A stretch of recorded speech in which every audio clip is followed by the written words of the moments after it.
All right. Hey, good afternoon, Land for Success community.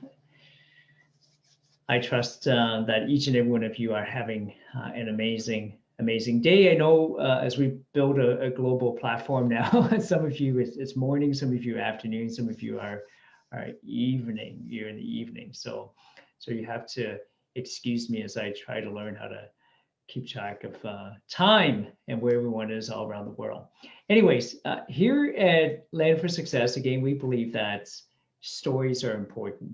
Your story is important. So one day I look forward to hearing your inspirational story as well. And so the story I want to share with you today, before I share the story, there is a quote from Napoleon Hill's book, Think and Grow Rich. And the quote is through every adversity, right? Through every adversity, there is a seed. There's a seed of equal or greater opportunities. Powerful, isn't it? Through every adversity, there's a seed of equal or greater opportunities. Let me ask you this. How many of you can relate to that? Perhaps yourself or someone you know where they went through adversity, right? Challenges, difficult times. And when you're going through those difficult times, I've been there. When you go through the adversity, and someone says, "Hey, buddy, everything's going to be okay," and you're like, "Leave me alone." Like, you know how down I am right now, and you can tell me things are going to be okay. So when we're facing adversity, sometimes it feels like it's the end of the world. Would you agree? Let me know in the comments if you agree with that. However, like Napoleon Hill says in his book, Think and Grow Rich, through every adversity, there is a seed. There's a seed of equal or greater opportunity. Okay. I want to share with you a story about a real estate project we were working on, and we had took a tiny little property, a two-story house. We were looking for bungalows that we could tear down and build new houses with. But it was during a time where the real estate market was really heating up, and there were constantly multiple offers on the market. So if a bungalow came up for sale, even if we offered more money, we kept on losing out on purchasing these little bungalows in this specific community, okay, called Leaside, and we weren't able to buy these properties. So we decided, okay, so instead of taking a bungalow, topping it up into a story, why don't we take an existing two-story home, completely gut it, and maybe add an addition to the back? And that's what we did. And so we had to put a new front on the house.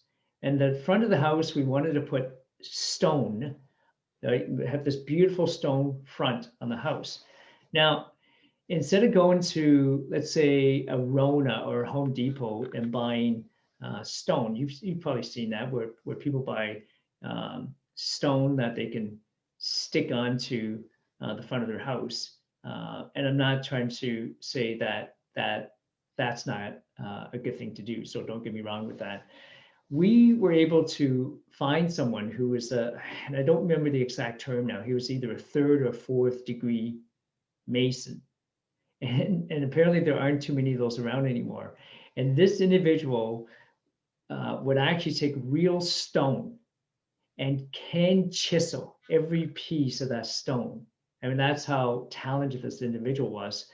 And then he would put a piece at a time on the front of the house and build this beautiful stone front home, for facade over to this new home for us. And we have found this individual literally at out of an unemployment line. That's where we found him, right? It was at an employment center, and not to prejudge anyone, okay? He looked like an individual who had not slept for days, weeks, months. He looked like an individual who probably have not shaved or taken a bath for months. I don't know if anyone can relate to that. However, he was so talented that we hired him. And so he would come to work Monday, Tuesday, Wednesday, Thursday, Friday. We pay him. He goes away for the weekend. He shows up to work again on Monday. Monday, Tuesday, Wednesday, Thursday, Friday, we pay him. He's gone for the weekend. He shows up again. And the house started to take shape. right? The hand chisel stone that he was chiseling and putting up in the front of the house was starting to look beautiful. It was about 3/4 finished. 3/4 finished. And one day he didn't show up to work. And we started looking for him, like, oh my goodness, like something happened to him. And we couldn't find him. We just, every contact we had for him, we could not find him. And the house was kind of like unfinished. So here's what we found out happened.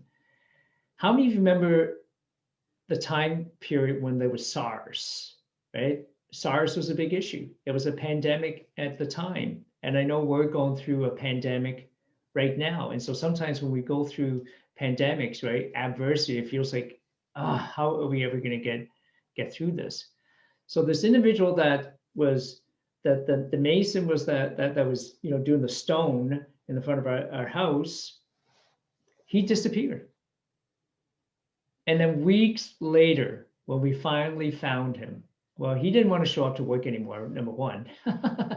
And we asked him, like, what happened? Like what? Why don't you need to work anymore? Do you not need the money? And he said, heck no. And so he had a relative who unfortunately passed away from SARS. And I'm not belittling that at all, right? I'm not saying that's an adversity that we should look forward to. But for him, he literally hit the jackpot. You know, when someone says he hit the jackpot, he had a relative who passed away that left him with an incredible inheritance. And the real estate that he owned, that he was left with, was just absolutely incredible. And so he no longer needed the money. You know, that may not be the best story about adversity, but here's somebody who had so much adversity in his life, and then somebody in his family had an adversity that led to him with this incredible inheritance. And it literally changed his life. And so I wanted to share that story because a couple of things, it just reminded me of the story of how we were able to take this house and transform it into something even more beautiful. But as a result of meeting this individual, you know, he taught me that, again, that through every adversity, there's a seed of equal or greater opportunity. So anyways, you know, somebody once said there's always a pot of gold at the end of the rainbow. and sometimes it's true, sometimes it's not, but at the same time, let's have that attitude that, look, despite the adversities we may be going through right now, let's look for the good. Let's look for the good in everything. You guys okay with that? If this little story put a smile on your face as well, inspired you a little bit, please in the comment, let me know. And I also posted a link in this post as usual to remind and let you know that at the end of the month, we have a free online virtual speed networking event. Okay, so if you're a business owner, you're an entrepreneur, and you're looking for more business, or if you're just looking for an opportunity to meet, to network, okay, more prospects, maybe get some more prospects, get some more leads, or maybe you're looking, right, that there's a product or a service or something that you're looking to buy. It's just a great opportunity for our community here at Landing for Success to meet together at the end of the month, and you'll be able to attend for free. You'll be given an opportunity where you can deliver a 30-second elevator pitch. Okay, 30 seconds doesn't sound like a lot of time. In that 30 seconds, can you capture the attention of the other 50 or 100 individuals that'll be on this virtual speed networking event? Remember, they are here, they're there, they're going to be there because they want to do business with somebody. They're there, they're eager. They want to do business with someone. So the question would be, would that someone be you? And if there's 50 to 100 people there, do you really need 50, 100 clients? Probably not, right? So one of the things I always share with folks that I'm talking to about the virtual speed networking event is, if you show up and you can get 1 or 2 ideas from that virtual speed networking event, would it be worth it? Of course it would be, right? If you could show up to the virtual speed networking and meet 1 or 2 individuals, or maybe 5, like look for 5 ideas or 5 individuals on that virtual speed networking event that you may be able to build a connection with, right? and build a short-term and a long-term business relationship with that can turn into a customer, a client, a supplier, a joint venture partner, or something, whether it's immediately or down the road. Anyways, once again, thank you so much for being here. Thank you so much for joining me. Let me know some emojis, some likes, some comments, what you think about the story that I just shared with you. And if you do, by the way, register for the virtual speed networking event in the comment, just let me know. Type the word me, or let me know you're going to be there. And I look forward to meeting you on the 28th and introducing you to 50 to 100 other professionals, business owners, and entrepreneurs like yourself that you can meet and network with. Thank you so much again for joining me. And until the next time, have an amazing, amazing day.